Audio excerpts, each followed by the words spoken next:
I really believe that Orion will become a superstar. I think he has the talent and he has the charisma to do that. The book's here. I'm here, which I'm glad of. I wouldn't know of any other place I'd rather be right now than to be here, but I think that's the most important thing. And we make a few people happy.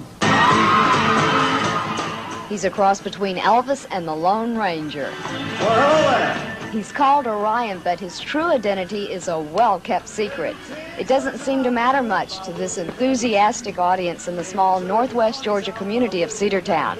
People have come from as far away as Virginia to see this mystery man.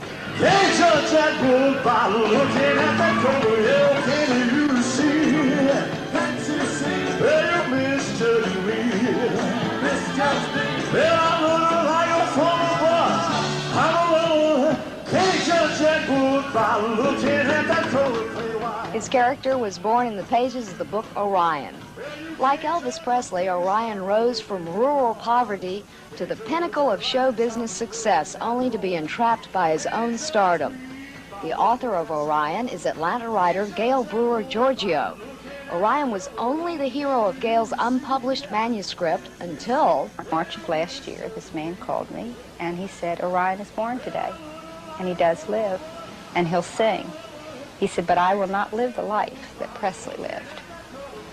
And he's caused quite a bit of controversy because he's a fantastic singer, but he performs wearing a mask, very much like the Lone Ranger wore.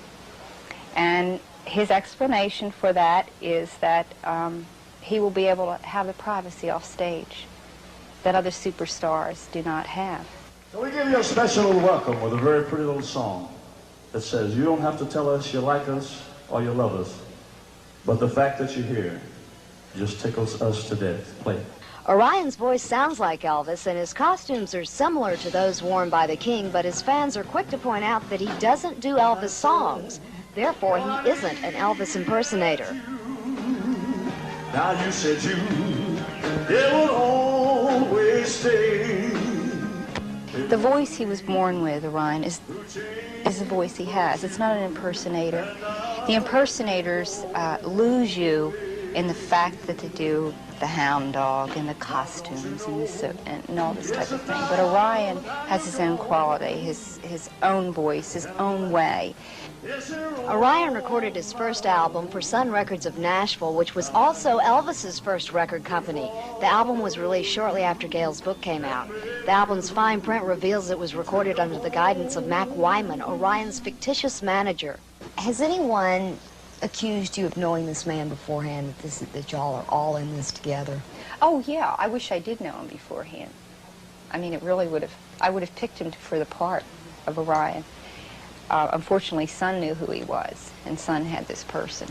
Even with hype or gimmicks and so forth, the mask obviously is a gimmick, as it was the Lone Ranger's gimmick. You have to have the talent to sustain this gimmick, and Orion apparently has that kind of talent because he started out performing in very, very small concerts throughout the South, and he now has a very, very large following, a fan club, in a very, very short period of time. People are buying his records. People are accepting him as Orion.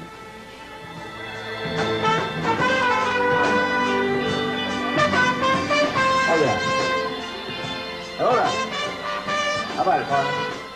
I've read the book, and of course, I don't decide, you know, other people that know me, you know, if they read the book, then they say, hey, you did this, or you know, this is just like you, you know.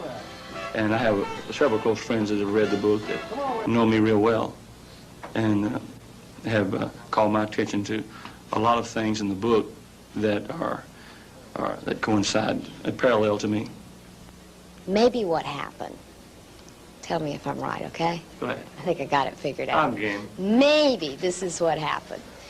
Maybe you've been singing for a long time, and you really couldn't get anywhere while Elvis was alive because you do sound so much like him. And now that Elvis is gone, you're going to step in and into his shoes.